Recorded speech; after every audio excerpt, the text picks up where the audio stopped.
नमस्कार, तुम्हा सगळ्यांचं स्वागत आहे मुंबई तक मध्ये. खर तर आता निवडणुका जवळ आलेल्या आहेत. कोणाची नावं फायनल होणार ह्या सगळ्या चर्चा आहेत. आज खरं तर महाविकास आघाडीची महत्वाची बैठक पार पडते. तर दुसरीकडे महायुतीची सुद्धा एक महत्वाची बैठक पार पडते. अर्थात या बैठकीनंतर जागा वाटपांचा फॉर्म्युला समोर येऊ शकतो, काही नवीन नावं समोर येऊ शकतात. परंतु सूत्रांच्या हवाल्याने जी नावं समोर आलेली आहेत काँग्रेसच्या बाबतीतली, त्यामध्ये प्रणिती शिंदे यांचं नाव समोर येते सोलापूरमधनं, तर दुसरीकडे पुण्यातनं रवींद्र धंगेकर यांचं नाव सुद्धा समोर येत आहे. असं म्हटलं जातं की रवींद्र धंगेकर यांना पुण्यातनं उमेदवारी दिली जाऊ शकते. जवळजवळ त्यांच्या नावावर शिक्कामोर्तब झालंय.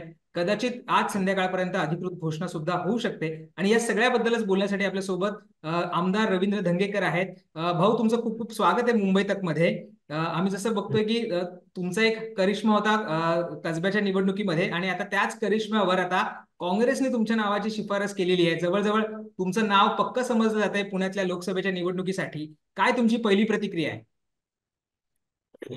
अजून अधिकृत घोषणा झालेली नाहीये. त्यामुळं मी अधिकृत घोषणा झाल्यास तुमच्याशी सविस्तर बोलेल. आज हम्म. मी वर्तमानातून चॅनेल मधनं ऐकतोय, हम्म. पण अजूनही माझ्या पक्षातील वरिष्ठांनी अजून तशी काय कल्पना दिलेली नाही. निश्चित. तुम्ही खरं तर इच्छुक होता या जागेसाठी, आणि तुम्ही म्हणत होता की मला ही जागा हवी आहे. त्यासाठी तुम्ही तुमच्या पक्षाकडे मागणी सुद्धा केली होती. अ, अ, तुम्ही कसं बघताय, ही जर जागा तुम्हाला मिळाली किंवा उमेदवारी मिळाली तर मोठं आव्हान तुमच्या समोर असणार आहे. दुसरीकडे भाजपचे मुरलीधर मोहोळ रिंगणात आहेत. कशी टक्कर देणार आहात तुम्ही?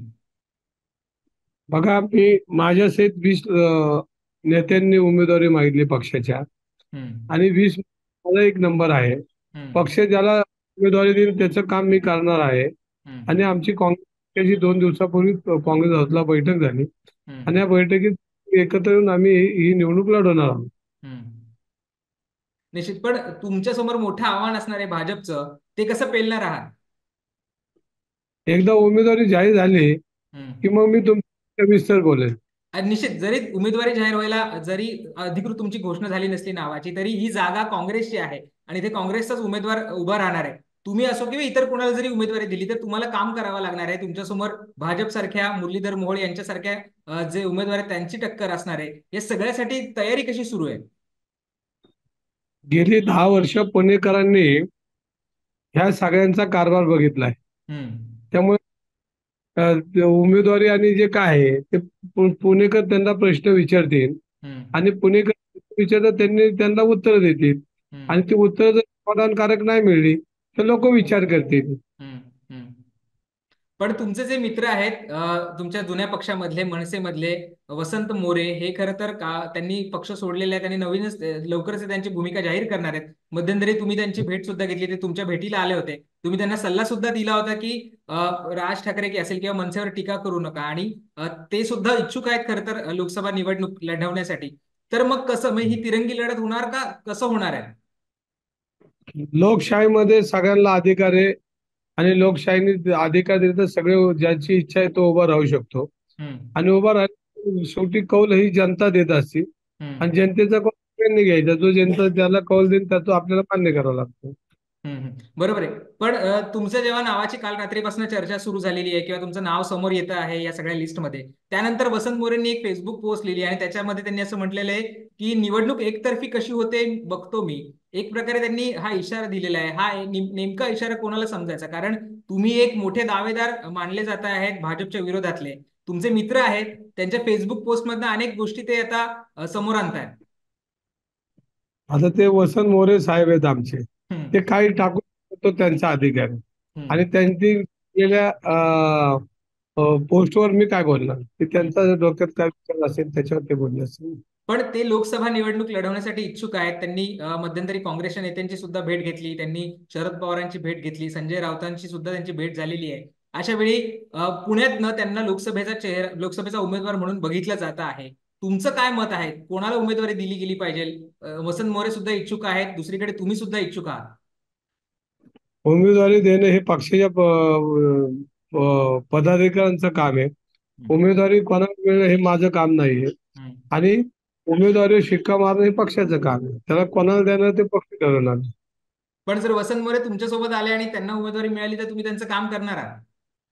मी काँग्रेस पक्षाचं काम करणार. हम्म. हम्म. पण तुमच्या नावावर जवळजवळ शिक्कामोर्तब होतोय. तयारी कशी असणार आहे? कारण आता कमी दिवस राहिलेले आहेत. अगदी 1-2 महिन्यावर निवडणुका आलेल्या आहेत, निवडणुकीचा कार्यक्रम सुद्धा जाहीर झालेला आहे. आम्हाला पुन्हा एकदा कसब्याचा पॅटर्न बघायला मिळणार आहे पुण्यात. बघा, उमेदवारी अजून मला जाहीर झालेली नाही.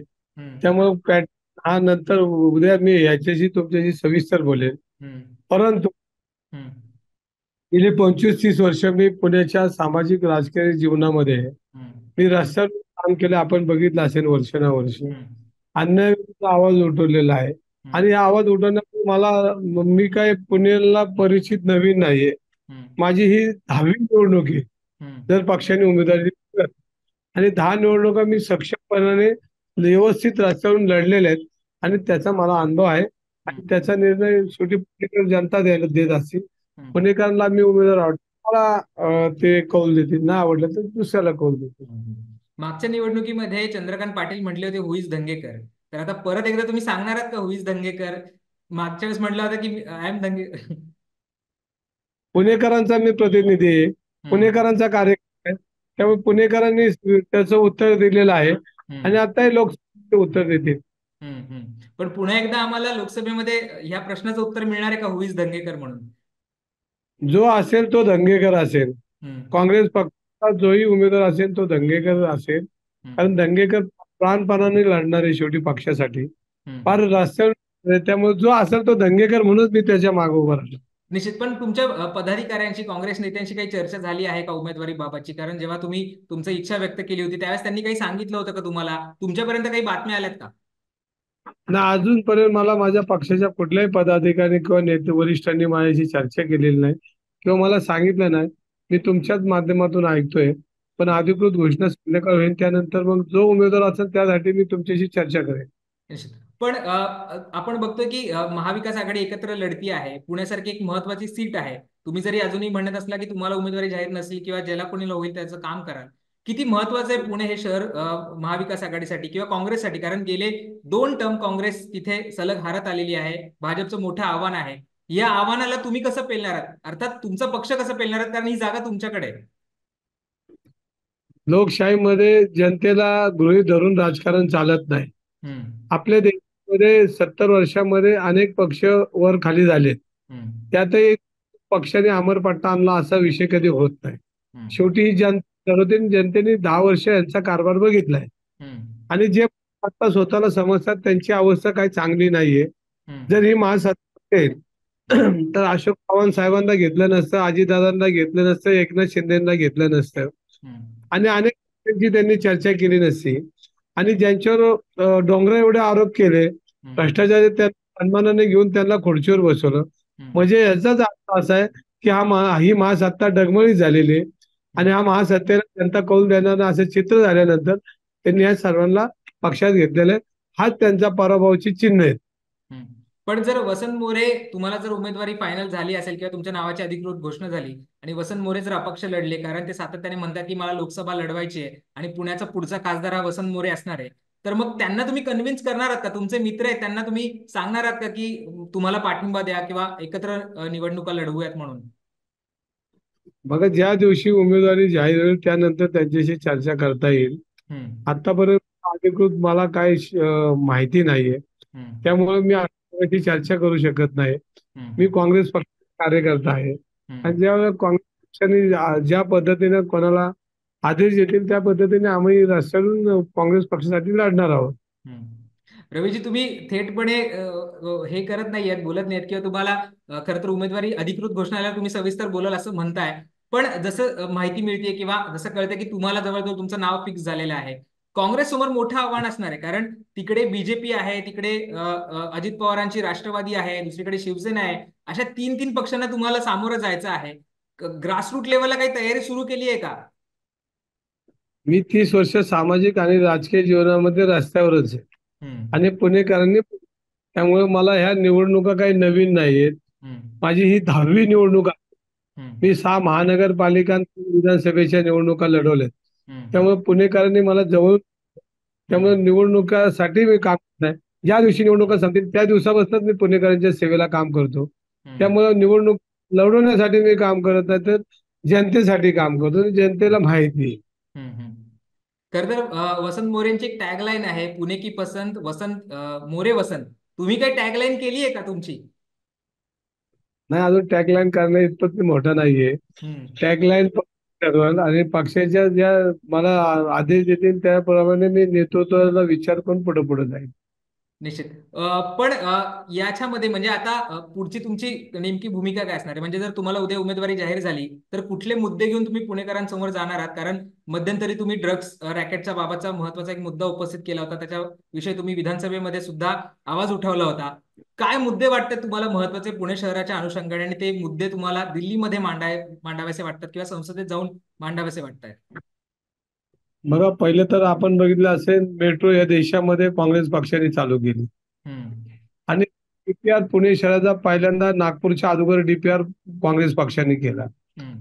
आणि 8 वर्षापूर्वी मेट्रोचं उद्घाटन पंतप्रधानांनी केलं हम्म. आणि त्यानंतर नागपूरचं झालं. पण हम्म. नागपूरची मेट्रो पळायला लागली.